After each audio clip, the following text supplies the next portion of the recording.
did this a long time ago, and I had more time than I have.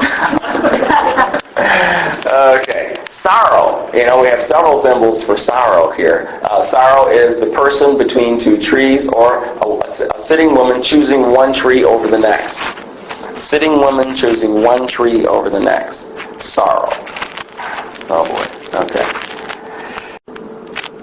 Righteousness. Righteousness. Hand plus lance equals me. Me plus sheep equals righteousness.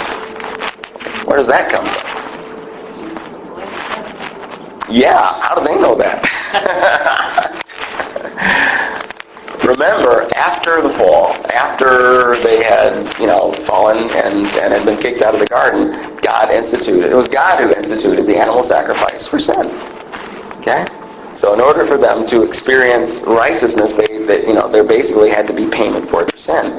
And so that's where the hand plus lance, that's me. Me plus sheep equals righteousness. Otherwise, how in the world, you think about that practice, it makes sense. Outside of that practice, that's nonsense. Now, the word for devil, secret garden man. Secret garden man. That's the word for devil. That's secret garden man. Devil. Imagine that. Now, I was watching, I don't know what station it was, where they were talking about the history of possession, demonic possession, and exorcisms. And one of the comments made early on the program was that, well, Satan was actually something that Jesus invented. Before Jesus, there was no such thing as the devil. Going, excuse me, what? And I'm going, a gullible audience is going to believe you because you're supposed to be authoritative. You're supposed to be educational. Where did you come up with that one? That absolutely is not true. That is absolutely not true. The concept of the devil has been present way before Jesus. Okay? Yeah, I thought somebody had a question there. And so, that whole idea of secret garden man, I mean, if that doesn't relate to this Genesis story, I don't know, how else do you come up with that? All right? Okay. All right. And now we're back to this. If indeed, this is valid, that this is, the oldest writing on the planet, and in this language, we do appear to have elements of the Genesis story. It really kind of confirms the idea that the Toledoth, the oral tradition of the Genesis account, was passed down from family to family, from generation to generation.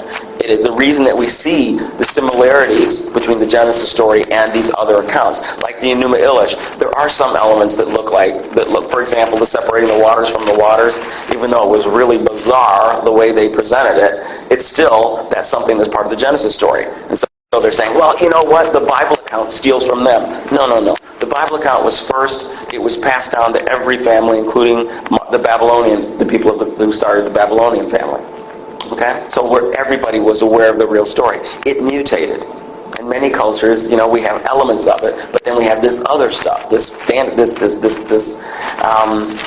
myth stuff. What we see in the Genesis account, where did Genesis come from? And who wrote it down first? Moses did, exactly. Where did Moses get it? God. Yeah. When did he get it from God? During his life sometime. Okay. All right. And where did God get it? He was there, and so so the thing is that when this thing is that, how did God give it to Moses? We don't know. Did he dictate and Moses wrote? Possibly. Remember, the relationship that Moses had with God was very unique. Remember, Moses would go up and talk to God and come back and he'd still be glowing. I mean, it would actually literally be glowing, and it would fade the longer he was away from him. The more the glow would fade. That's a pretty special relationship. It's not unreasonable to see that God could give him this story like this. All right. So I mean, again, it's not meant to describe blow by blow exactly how God did the creative work, but it tells us essentially what happened. And it's historical. I certainly believe it's historical. And I think that the reason that we see these other the elements of this story in these other cultures and religions is because they're true. All right. All right. Any questions on that? Yeah. Well, the other elements look very typical one from another, just to ruling dynasty or family or clan. Mm-hmm. typically would have to, kill the older son, kill the younger son in case he takes power, and, just some of the problems they've had with one another in any of the accounts we see of ruling. Yes. So that's kind of a natural thing. If you're going to put something into it, that's what they know. Exactly, and that's something that you see with most religions, is that people, when man makes up a religion, he makes it up out of his own experience. This is how we do it, is that, hey, the people are in power now, you take the power changes hands through violence. That's how it works. That's how it works.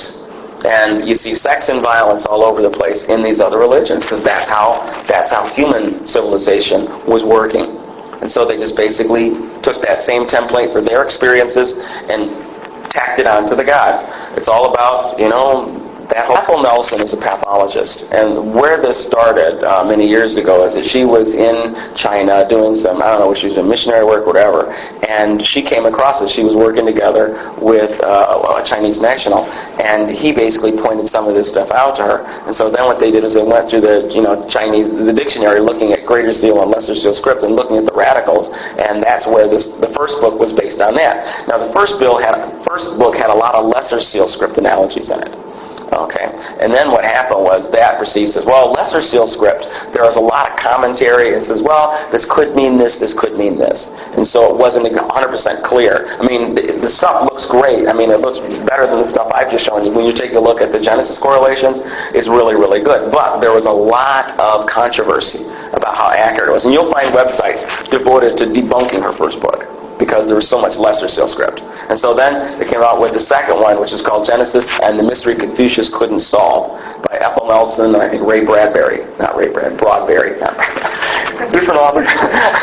Something Broadberry. And basically, the second one, they focused only on the Greater Seal script, because as far as understanding what those radicals mean, that's pretty well accepted. And so there's not as much wiggle room for that. And that's why all I presented was the Greater Seal script stuff. Okay, so yeah, that is, as far as, there is no controversy about this. Okay, but about the Lesser Seal script there is. Okay? Alrighty then.